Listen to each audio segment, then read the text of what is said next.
இன்னைக்கு சுலபமான சாக்லேட் மக் கேக் மைக்ரோவேவ்ல எப்படி செய்யலாம்னு பார்க்கலாம். இது கூட சிம்பிளான க்ரீம் சாஸை எப்படி செய்யலாம்னு பார்க்கலாம். இது செய்யறதுக்கு மைக்ரோவேவ் சேஃப் கப்பில் 2 மேஜை கரண்டி ப்ரௌன் சுகரும் 1 மேஜை கரண்டி உருக்கின வெண்ணையும் சேர்த்து நல்லா கலந்துட்டு 2 மேஜை கரண்டி மைதா,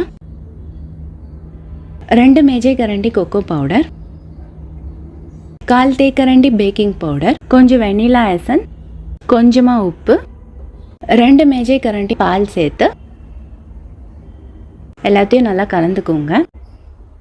இதோட கொஞ்சம் காம்பவுண்ட் சாக்லேட் இல்லைன்னா சாக்கோ சிப்ஸ் சேர்த்துட்டு 1 நிமிஷம் மைக்ரோவேவ் பண்ணிக்கோங்க. மைக்ரோவேவ்ல பண்றப்ப எல்லா அவனுக்குமே டைமிங் மாறும், அதனால வெந்திருக்கான்னு செக் பண்ணிக்கோங்க. இப்போ க்ரீம் சாஸ் செய்யறதுக்கு கொஞ்சம் ஃப்ரெஷ் க்ரீமை சூடு செஞ்சுட்டு சர்க்கரையும் வெனிலா எசன்ஸும் சேர்த்து நல்லா கலந்துக்கோங்க. இது நல்ல சூடான கேக்கோட இந்த பிளெயின் க்ரீம் சாஸ் சேர்த்து சாப்பிட்றப்ப நல்லா இருக்கும். இல்லைன்னா ஐஸ்கிரீமும் விப்டு க்ரீமும் சேர்த்து சாப்பிடலாம். அவ்வளோதான், சாக்லேட் மக் கேக் தயார்.